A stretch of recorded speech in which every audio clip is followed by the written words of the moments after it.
Hola, mi nombre es Daniel, y formó parte del equipo 3. Ya debía haber mostrado sus integrantes. Bueno, los temas que se nos dio a cada uno fueron la prehistoria, Edad Media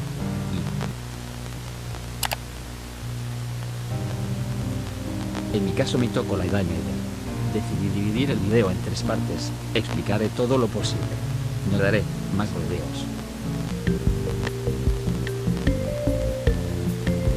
Edad Media. Era que nos abarca en el año 476, el año donde cayó el Imperio Romano de Occidente. Al día de hoy, los historiadores del período prefieren matizar esta ruptura entre Antigüedad y Edad Media de manera que entre los siglos I y V se suele hablar de Antigüedad tardía, que habría sido una gran etapa de transición en todos los ámbitos, en lo económico, para la sustitución del modo de producción esclavista por el modo de producción feudal, en lo social, para la desaparición del concepto de ciudadanía romana y la definición de los estamentos medievales, en lo político para la descomposición de las estructuras centralizadas del Imperio Romano que dio paso a una dispersión del poder, y en lo ideológico y cultural para la absorción y sustitución de la cultura clásica por las teocéntricas culturas cristiana o islámica, cada una en su espacio. Suele dividirse en 2 grandes períodos, temprano o alta Edad Media, SS, VX, sin una clara diferenciación con la Antigüedad tardía, y baja Edad Media, SS. Si XV, que a su vez puede dividirse en un periodo de plenitud, la plena Edad Media, SS. Sí, y los 2 últimos siglos que presenciaron la crisis del siglo XIV.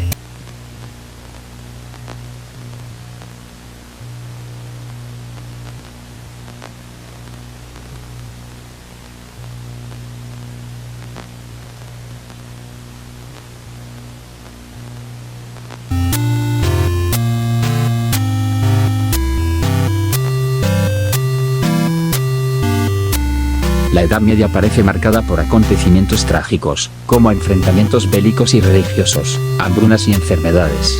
Así, a lo largo de 10 siglos se suceden acontecimientos tales como las guerras de religión, la peste negra o largos conflictos como la Guerra de los 100 años. A pesar de todo, fue una etapa fascinante desde el punto de vista histórico, cultural y artístico. Tras la caída de Roma y con la llegada de la Edad Media, la economía se estancó. A todo ello hay que añadir que la agricultura era el principal medio de subsistencia y de obtención de riqueza. De este modo, a través de un sistema feudal, los vasallos trabajaban la tierra para un señor. Las malas cosechas, una meteorología desfavorable, las guerras y las enfermedades podían traer consigo graves hambrunas para la población.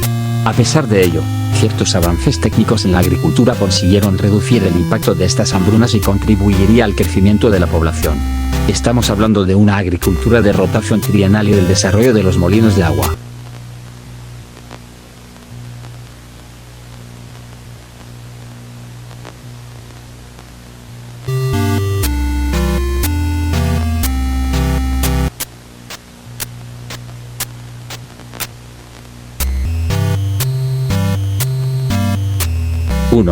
En la época medieval, la vida de las personas estaba fuertemente condicionada por la naturaleza. El ser humano se consideraba un elemento más de la creación de Dios al igual que las plantas, los animales, la tierra o el agua.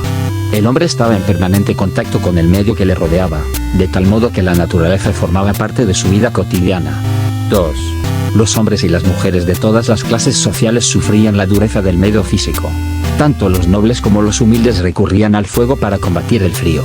Gracias a la leña o al carbón vegetal, el frío podía ser controlado. Durante el invierno, las casas eran el refugio más empleado para pasar los inviernos. Las familias solían utilizar numerosas ropas, entre ellas, las más importantes eran las pieles.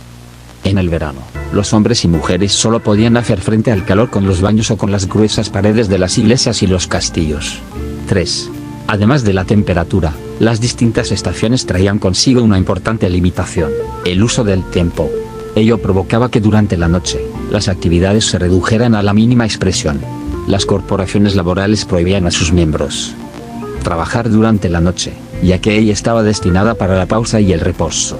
Se prohibía trabajar de noche porque existía la posibilidad de provocar un incendio debido a la escasa visibilidad.